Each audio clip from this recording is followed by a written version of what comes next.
கிறிஸ்து இயேசுவின் அன்பிற்குரியவர்களே, ஆண்டவரின் பிள்ளைகளாகிய நமக்கு மற்றவர்களை பார்க்கிலும் சிறப்பான ஒரு நன்மையை ஆண்டவர் வைத்திருக்கிறார். அது என்ன? ஆண்டவரது இரக்கம், அவருடைய தயவு. மனிதர்களின் இரக்கம், தயவு என்பது பசித்தவர்களுக்கு உணவு கொடுப்பதும் கர்ப்பிணிகளுக்கு இடம் கொடுப்பதும் போன்ற நிலையை தாண்டுவதில்லை.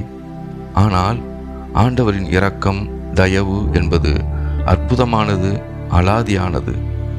யோசேப்பு தான் செய்யாத தவறுக்கு சிறையில் அடைக்கப்பட்ட போது அங்கே யாரும் இரக்கம் பாராட்ட மாட்டார்கள், இரக்கம் காட்டவும் முடியாது.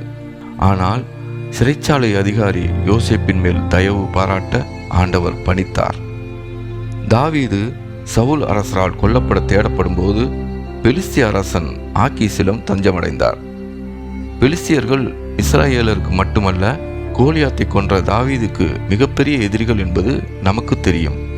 ஆனாலும் பெலிஸ்திய அரசனாகிய ஆக்கீசு தாவீதுக்கு தயை பாராட்ட ஆண்டவர் உறுதுணையாயிருந்தார். நீங்கள் யோசேப்பைப் போல சகோதரரால் ஏமாற்றப்பட்டீர்களா? செய்யாத தவறுக்கு பழி சுமக்கிறீர்களா? தாவீதைப் போல எதிரிகளோடு போராடுகிறீர்களா?